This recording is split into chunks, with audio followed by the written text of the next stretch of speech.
അനുമതിയില്ലാതെ പരസ്യ ബോർഡുകൾ സ്ഥാപിച്ചാൽ കനത്ത പിഴ ചുമത്തുമെന്ന് അബുദാബി നഗരസഭ.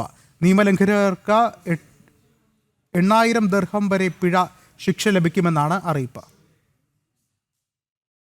അബുദാബിയിൽ അനുമതിയില്ലാതെ പരസ്യ ബോർഡുകൾ സ്ഥാപിച്ചാൽ ആദ്യഘട്ടത്തിൽ 2,000 ദിർഹമാണ് പിഴ.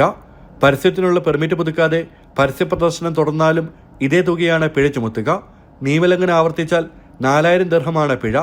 3-ാം തവണയും നിയമലംഘനം തുടർന്നാൽ 8,000 ദിർഹമായി വർദ്ധിക്കും. പരസ്യ ബോർഡുകൾക്ക് അനുമതി ലഭിക്കാനും പുതുക്കാനും നിലവിലുള്ളത് റദ്ദാക്കാനും സർക്കാർ സേവന പ്ലാറ്റ്ഫോമായ താം വഴി അപേക്ഷിക്കണം. പരസ്യത്തിലെ ഉള്ളടക്ക സഹിതമാകണം അപേക്ഷിക്കേണ്ടത്.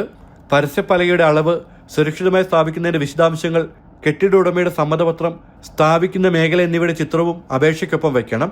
കെട്ടിടങ്ങൾക്ക് മുകളിലും മുൻപിലുമുള്ള പരസ്യ ബോർഡുകൾ വയ്ക്കുന്നത് നഗരഭംഗിക്ക് കോട്ടം തട്ടാത്ത വിധത്തിലാകണമെന്നും അധികൃതർ നിർദ്ദേശിച്ചു. എമിറേറ്റിലെ എല്ലാ മേഖലകളിലും പരസ്യ ബോർഡുകൾ സ്ഥാപിക്കുമ്പോൾ ഇക്കാര്യങ്ങൾ പ്രധാനമാണെന്നും നഗരസഭ വ്യക്തമാക്കി. ജനം, ദുബായ്.